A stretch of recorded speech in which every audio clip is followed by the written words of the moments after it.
Good morning. I'm Dr. Wilmer Leon in for Roland Martin. Just ahead on News 1 Now, the Republican presidential candidates go head-to-head in their last debate before Super Tuesday. We have the highlights. ABC's Blackish hit some real issues the other night. We'll discuss how those issues affect the black vote. Angela Bassett talks about the lack of diversity in Hollywood. And on a musical note, the Ray Charles tribute at the White House airs tonight on TV One. We talk to the stars and highlight their performances on the White House stage. And Grammy-nominated singer Tweet discusses her latest album. News 1 Now starts right now.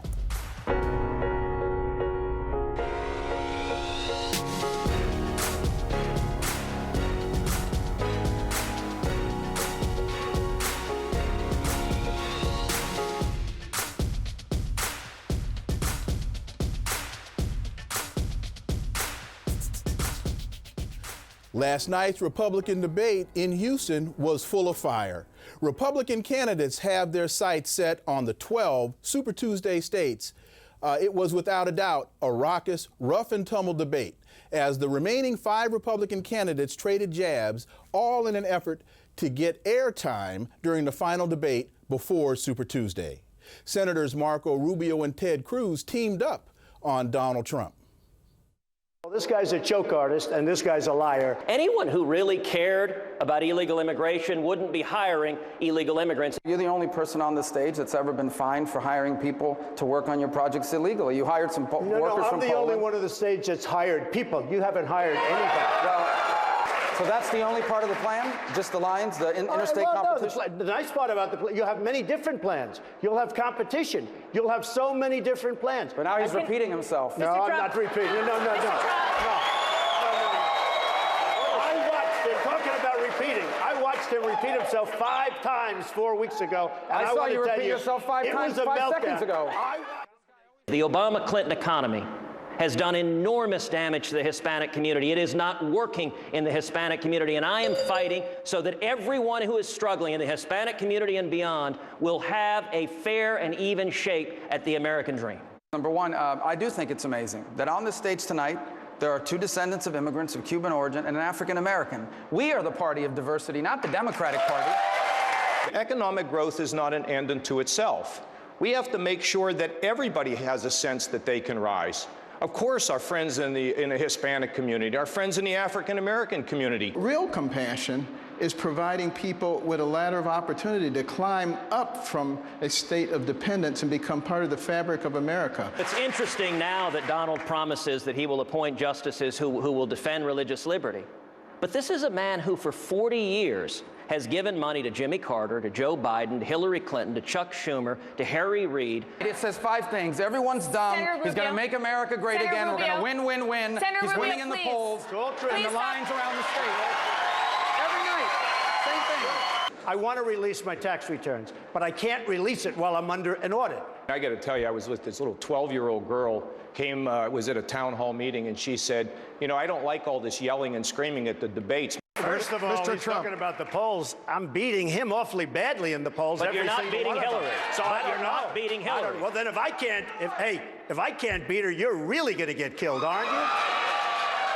So let me ask you this, because you're really getting beaten badly. And let me just finish, because I don't get to talk that much.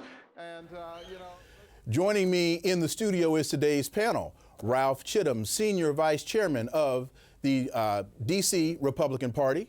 Will Jawando, a former Obama White House official. Barbara Arnwine, founding president of Transformative Justice Coalition. And Dr. Christopher Metzler, political scientist and president CEO of FHW Fit. Welcome. Thank you. Thank you. Good to be here. Well, the first question, I guess, for all y'all is who won the debate last night? The people who didn't watch. That's who won. It was painful. Was it? It was painful, wasn't it? Oh, it was awful. It was bad. I have never seen a series of debates devolve into schoolyard name-calling and bickering.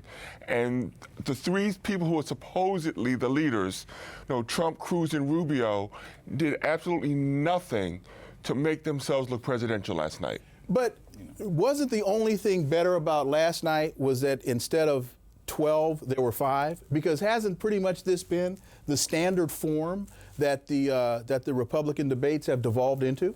You know, I'm a hope change guy, so I'll try to find some silver lining.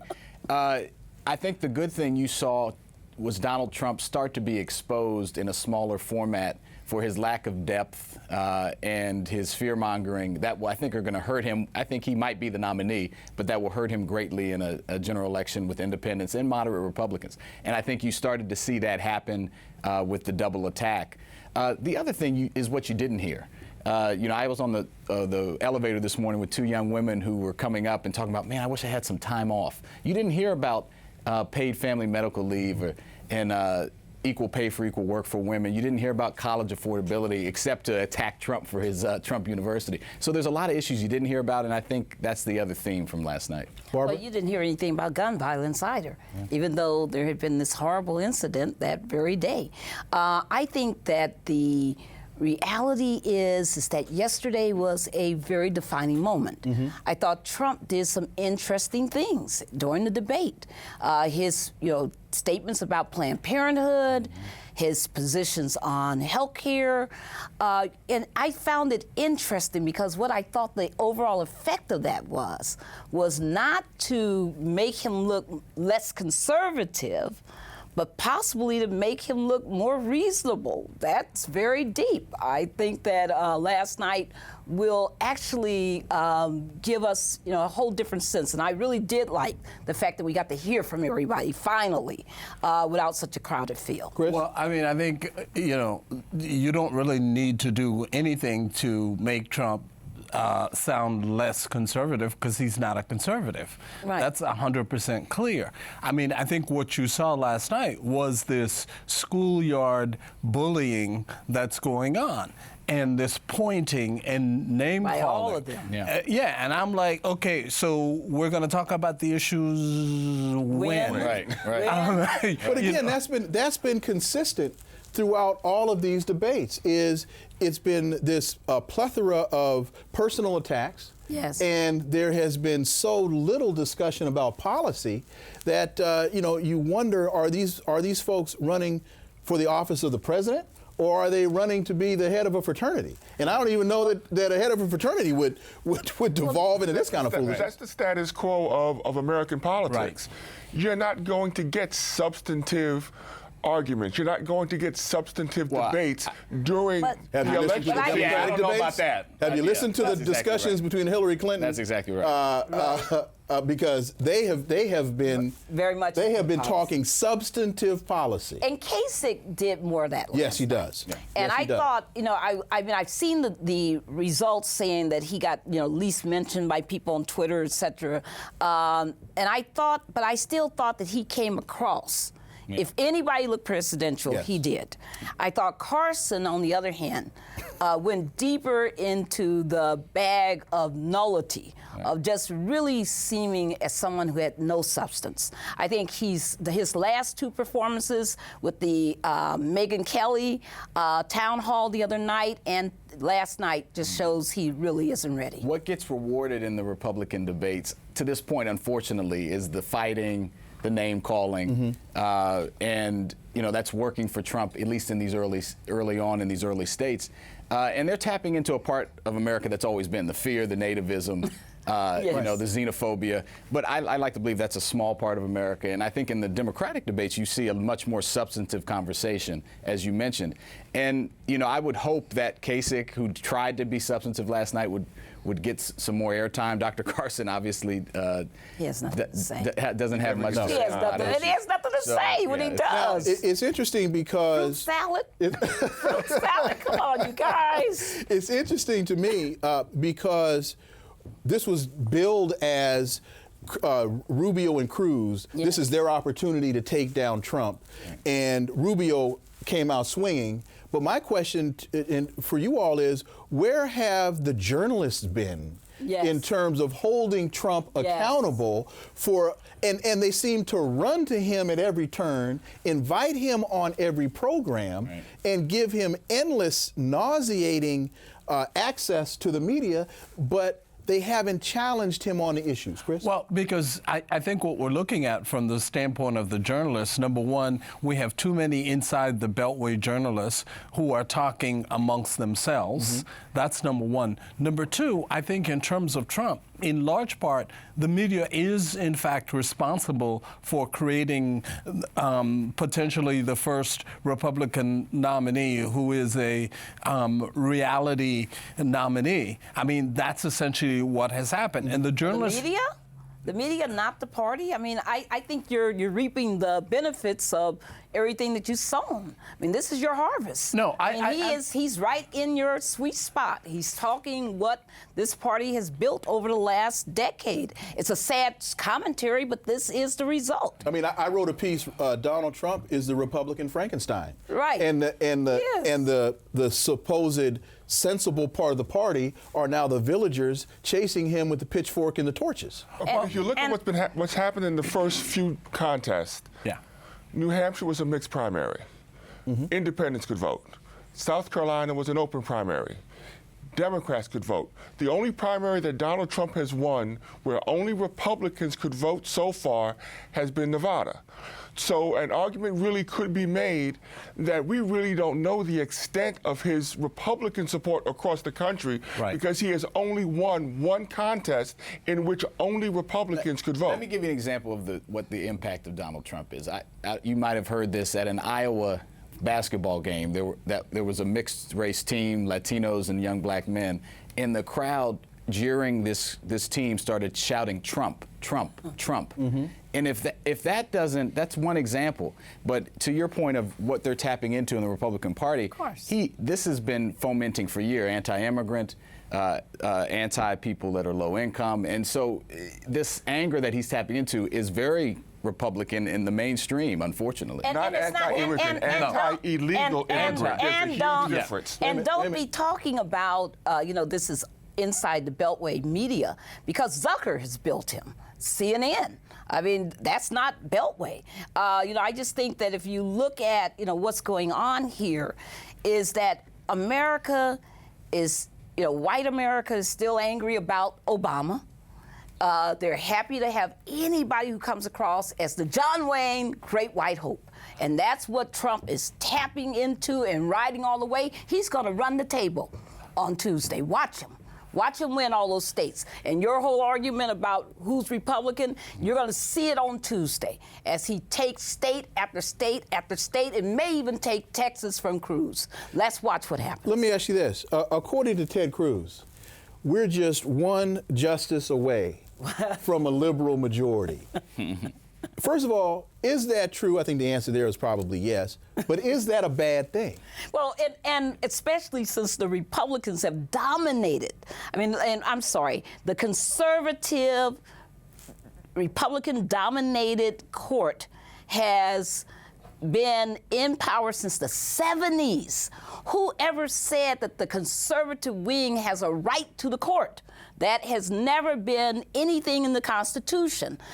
So I think that, this is absolutely an opportunity for the court to get some better balance, because right now it's totally out of alignment. Well, but I think... And it's holding back America. But this is a problem for me with the whole court conversation. Mm-hmm. The idea that we have so politicized the Supreme Court of the United States is baffling to me, because that's why they have a lifetime appointment. That's not what it was intended to do. So on both sides, what we have is people jockeying for the court to fit their particular political agenda. So I think that's very disconcerting for a representative republic such as what we have. And I want to be very clear. You're talking about the Republican this and the Republican that. I think the issue is there is a clear distinction in my mind between conservatives and Republicans.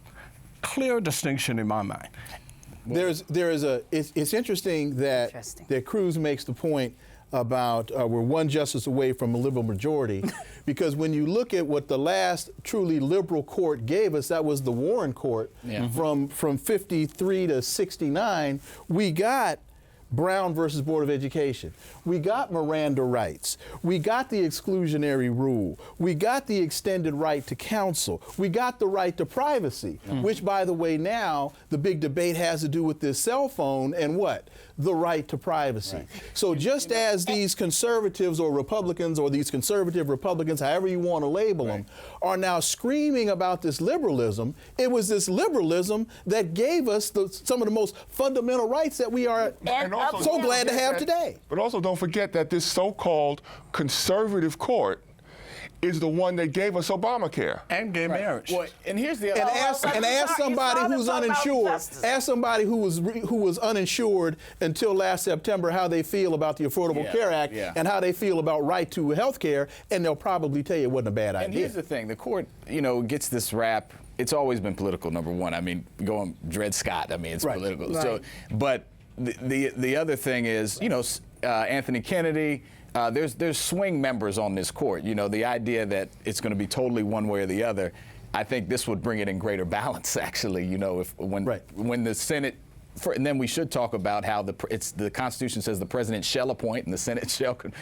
Oh, that's just honestly, I didn't want to waste a whole lot of time trying to explain to Mitch McConnell what the Constitution actually requires, and whose job it is to nominate and what the Senate's obligation is once the president does put that nomination forward. And this court is too extreme. I mean, 2 years ago. 3 years ago, they eviscerated Section 5 of the Voting Rights Act, an act that the Warren Court helped to uphold and found constitutional, and that Republican president after Republican president had also supported. And all of a sudden, you get this madness on the court with Chief Justice Roberts, who had always been opposed to the Voting Rights Act. Ever since his entire career was built on his opposition to that act, getting the opportunity to do what he wanted to do, and Antonin Scalia, deceased justice, who also, talked about racial entitlements and all the rest of the nonsense. That Voting Rights Act, the saddest thing about this election coming up is we got 16 states that are going to be implementing new voter restrictions because of the absence of that protection. And people are going to be disenfranchised. Absolutely, and that's the whole purpose. Coming up, we'll discuss why the presidential candidates aren't using current day issues as an opportunity to connect with African-American voters. The ABC sitcom Blackish covered some tough issues that we all should be discussing at home. We'll break it down with our panel. Plus, singer Tweet is here to talk about her upcoming album, Charlene. For the latest news, stay up to date and informed on NewsOneNow.com. Hit me up with your thoughts on Twitter at Dr. W. Leon or News One or on our News One Facebook page. It's 17 past the hour. Stay with us. We'll be right back.